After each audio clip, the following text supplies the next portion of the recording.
Kumusta mga kanoysi? Welcome back sa ating YouTube channel, Pinoysi. So, ngayong araw, another update naman tayo about politika ng ating bansa. So, ang video to is mula naman kaysa yung araw. So, meron itong pamagat na Escudero Villanueva at Jinggoy biglang nag-panic mode dahil dito. So, yeah, I think si Revilla na anuhan na siya, 'di ba? So, itong 3 kings na lang na to yung kulang, 'di ba? So, bago natin simulan sa yung araw, supportahan nyo yan. Tapos, syempre, kung trip nyo ng mga ganitong reaction video may kasama kayo manood, huwag nyo na rin kalimutan supportahan yung YouTube channel natin. Pilipinoises, mga kanoises, hindi na natin ito patataglin pa. Simulan na natin, baka agkawin pa ng China. Again, pamagat ng video ito, Escudero Villanueva at Jinggoy biglang nag-panic mode dahil dito. So, tingnan na natin. Sa yung araw, Pilipinoises, like, comment, share, subscribe. Start. Nawala ang yabang.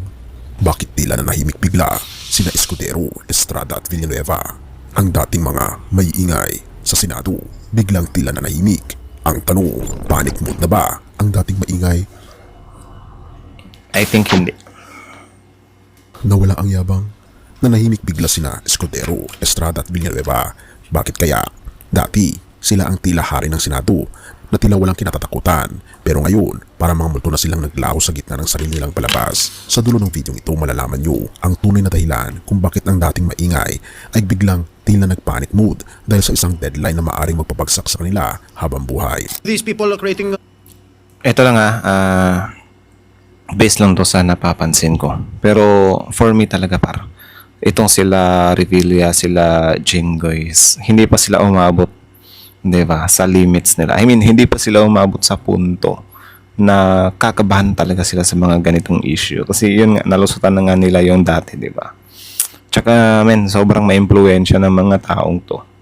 So, imposibleng, mabulok talaga. Pero if ever mangyayari yan, is sobrang kodus, 'di ba, sa government. Kung yun yung mangyayari. Pero yun nga, yung ibig ko lang sabihin is, yung nila ba, I think hindi pa sila nawawalan ng, hindi pa sila na umabot talaga sa kahuli-hulihang talaga na malulungkot sila, Kasi mapera tong mga taong to pare. And, yeah, sa kabila ng mga issues, mga ebidensya, is meron pa rin silang taga-suporta. Like, isipin nyo na lang yan, si Revilla, di ba? May mga taga-suporta pa. So, imagine nyo na lang yan. So, yeah. Almost creating trouble there. Can you please trace their identities and send them out of this building? SPGs na drag doon sa kung ano-anong chismis at fake news about flood control. Siya ang dahilan ng kaguluhan, pagkakaaway-away, pagkakawatak-watak na ngayon yumayanig sa ating bayan, maprotektahan lamang ang sarili niya. Marami yan sa kanila. Di ba? Ipapalabas nila the chismis. Di ba? I mean, normal naman siguro na yan na itatanggi talaga nila, di ba? Ika nila may ba na umaamin. Nagkasakit lahat. Iba siguro ni nervyos. Kung balikan natin, noong nakaraang taon, sina Senate President Chis Escudero, Jinggoy Estrada at Joel Villanueva ay may mga hawak ng mikropono. Sila ang tila nagpapatakbo ng show sa mga hearings at inilarawan pa ngang mayayabang ng ilang mga netizens sa mga pahayag na nagbibigay kulay sa kanilang personalidad. Gayun din kay Senator Chis Escudero na mismo siya pa ang nag-interpret ng konstitusyon. Walang pwedeng magdikta sa kanila. Therefore, marami ang nagtataka kung bakit ang dating matatapang na boses ay naging isang nakakabinging katahimikan ngayon. Hindi ito isang gradual na paghina ng boses, kundi isang biglaang paglaho na tumama kasabay ng pag-usad ng mga seryosong kaso sa DOJ. Wala na sila sa Senado kung saan pwede silang magdrama sa harap ng media. Nasa arena na sila ng preliminary investigation. Dito, hindi ubra ang general denial o mga linyang pang-telebisyon, pero kailangan mo ng konkretong ebidensya dahil ang tanging audience mo na ay isang piskal na naghahanap ng probable cause. Ramdam na ang init dahil si Senator Villanueva, imbes na maghintay ng deadline sa Enero 26, ay maagang nagsumite ng kanyang counter-affidavit noong Enero 23. 3 araw na mas maaga. Malinaw na ito ay senyalis ng pagkakapurahan at takot. Therefore, ang katahimikan nila ay hindi strategy kundi sintomas ng bigat ng proseso. Alam nila kapag ang DOJ ay nakahanap ng sapat na usok para sabihing may sunog, direkta itong ipapasa sa ombudsman at sa bigang bayan. This afternoon at 2 p.m., preliminary investigation. I mean, dagdag ko rin to Ito din yung isa sa tingin ko kung bakit, sige, ipagpalagay natin, maging successful talaga yung administration ngayon at mapanagot talaga itong mga taon to, like kulong talaga. Pero knowing na every president is nagtatagal lang ng 6 years, 'Di ba? Tsaka what if yung mga kaalyado nila yung maupo na naman next election, 'di ba? So, doon pa lang, pwede kasi siyang magkaroon ng mga connection, strings or whatsoever. Hindi ko sinasabi na yun yung mangyayari. Pero kung pagbabasihan kasi natin sa mga nakaraang, mga pangyayari na nakakalaya yung mga kakampi ng nasa administrasyon, is parang maano mo ba na parang meron nga talagang ganyang nangyayari. Yung, may connections.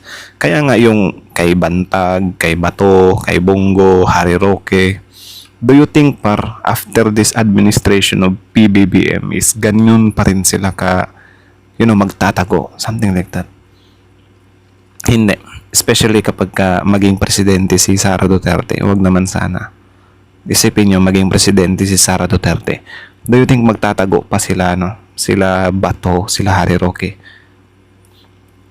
Baka nga si Kibuloy makalaya yan sa time ni Sara Duterte, if ever maging presidente or kahit sinong kaalyado ng mga Duterte. 'Di ba? So yan yung ibig kong sabihin na itong mga big fish talaga na to, pwede silang mapanagot pero hindi siya yung lifetime man talaga. 'Di ba? Kasi meron silang mga mga kaalyado, ganun. I mean, pagbasihan niyo na lang yung mga nangyayari sa past was conducted for 6 cases related to the flood control anomalies. Isa pong respondent sa mga kaso na yon, si Senator Joel Villanueva. And Senator Joel Villanueva filed a motion for extension asking and requesting the panel prosecutors to be given until January 26 to file his counter affidavit. Susunod na si Senator Jinggoy Estrada na iimbestigahan ng mga kasong plunder ng Department of Justice kaugnay ng flood control scandal. Dahil dito, asahang magpapadala na ng subpoena sa Senador ang DOJ ngayong linggo. At pagkatapos nito ay gugulong na ang preliminary investigation bago matapos ang buwan ng Enero. Bagamat aminado si Prosecutor General na naiinip na ang taong bayan na may mapanagot na big fish of... Wait lang, si Ben Tulfo ba yan?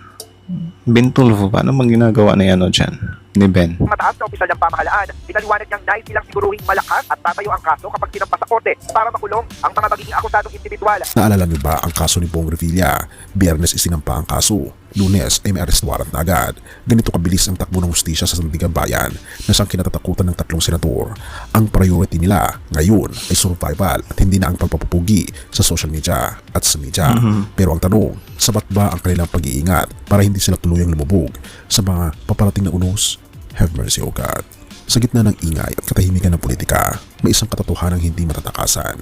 Sa Acts 17 verse 31, sinasabi na ang Diyos ay nagtakda ng araw kung kailan niya huhukman ang mundo ng may katarungan. Therefore, ang tunay na kailangan natin ay ang kanyang awa at ang kanyang grasya.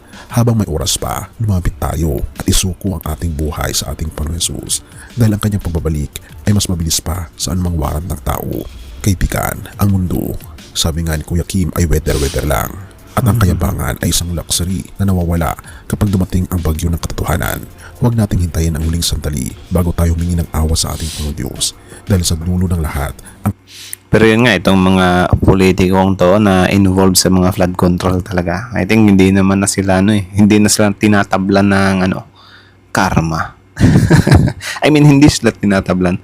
Parang hindi sila takot sa karma or hindi sila naniniwala sa karma. Parang na lang talaga, si Batman ang bahala. Parang ganyan yung stand ng mga taong to Katwiran ng ating Panginoon Diyos ang mangingibabaw. Kaya naman, ang tanong ay, gusto mo bang isuko ang buhay mo sa Kanya? Sapagkat ang tunay nating confidence ay hindi sa ating sarili, kundi sa ating Panginoon Diyos lamang. Purihin ang ating Panginoon Diyos at tayo manalangin. Yun. Diyos na mapangyarihan. So yun lang naman mga kanoisy. So again, ang video to is mula kayo sa yung araw. So supportahan nyo yan. Original video link in the description box below. Panoorin nyo rin, subscribe nyo rin. Tapos syempre bago nyo iwan yung YouTube channel natin, pwede binoisy, like, comment, share, subscribe. So kita nyo naman yun diba? Escudero, Villanueva, Jinggoy. So parang pinapalabas dito na natatakot na or palit na yung mundo nila or kinabahan na, something like that. Siguro sa ngayon or nag-panic mode, siguro sa ngayon may ganyan pero hindi siya ganyan ka serious para sa mga taong to kasi mga milyonaryo tong mga taong to pare. Nalusutan nga nila yung issue nila dati, di ba?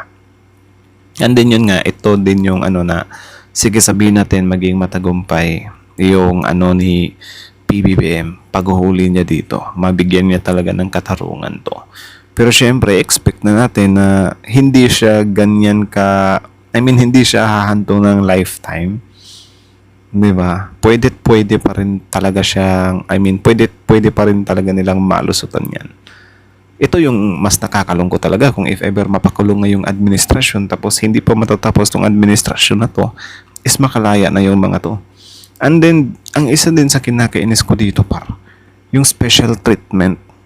Di ba? Like, meron silang magandang higaan. I mean, hindi siya ganun kagandang higaan, pero alam niyo yung komportable. Like, ganyan ba tayo dito sa bansa natin? Kung mapera ka, komportable. Kung mayaman ka, komportable. Kung sikat ka, komportable. Pero kung ordinaryong Pilipino ka lang, siksikan sa kulungan, sa sahig na natutulog. Yan lang yung kinakainis ko sa sa way of punishment natin. Dapat equal lahat. Sige, sabihin nila, hindi, mga high profile kasi itong mga taong to eh. Mix nyo sa kapwa high profile din. 'Di ba? Yung meron silang kasama ba, like magsiksikan sila or hindi yung porket mayaman kasi yan. Dapat hindi sila pwedeng mag-request. 'Di ba na ito dapat yung kwarto ko. Dapat may electric fan ako, dapat may aircon ako.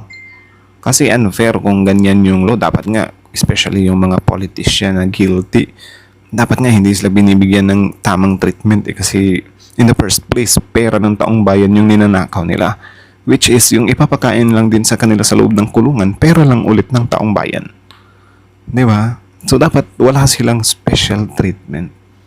Hindi ko sinasabing kakawawain sila. Ang gusto ko lang sabihin is dapat equal. Kung ano yung trato sa baba, dapat ganun din sa mga high profile kuno ng mga magnanakaw na to. Diba? So yun lang yung concern ko. Sana hindi sila bigyan ng may kutsyon ba talaga? Like what the heck? Baka lagyan nyo ng aircon yan. Diba? Sana walang ganyan dapat maramdaman din nila para syempre yung mga magnanakaw na yan maka-feel din sila na katakot tumira sa kulungan, di ba? Ang dugyot ng kulungan. Buti pa si Vitali yung issue na yun, ewan ko kung totoo yun, di ba? Pero syempre kung totoo yun, what the heck talaga, di ba? Na pera-pera lang din. Yan din yung isa sa problema, yung corruption din sa kulungan, di ba? Na kapag mapera ka, man, you can live good, di ba, sa kulungan. So, yun lang naman. So, again, ito, Escudero Villanueva, tsaka yung iba pang senador. Hindi ko pa nakikita sa mga mukha nila na kinakabahan talaga sila, like, no hope na. Kasi yun nga, mapera tong mga taong to. And then, yung mga connections nila. And then yun nga, kung magtagumpay man yung administration ngayon, di natin alam na baka after this administration, makakalaya na to, ibabasura na yung mga inaano sa kanila. Di ba? Like, yun nga, yung kay Kibuloy, parang napredict na natin yan or pinipredict na natin yan na after this administration, makakalaya yan eh. Itatapon yung mababasura yung mga kaso niya eh. Di ba? Kapag darating yung araw na mabasura yung mga case ni Kibuloy after this administration, meaning, nag-i-exist nga talaga yung money and connections. Diba? Yan yung isa sa nakakalungkot talaga na nangyayari sa bansa natin. Sana matigil na yan, Like, kung sino man sana yung mga Poncio Pilatong nakulong dyan, dapat hindi na pakikialaman, dapat walang overturn, dapat walang pagbabago, dapat walang basu-basura. Tapusin nila yung sentensya nila. Diba? Sana ganyan. So anyways, that's it na lang muna. So kayo na masasabi nyo dito, comment down below. Tapos yun, pag-usapan natin yan sa comment section. So again, ang video to is Polakis yung araw. Supportahan nyo yan. Tapos syempre, Filipino IC. Like, comment, share, subscribe. So that's it. Thank you so much for watching. Filipino IC is out. Subscribe.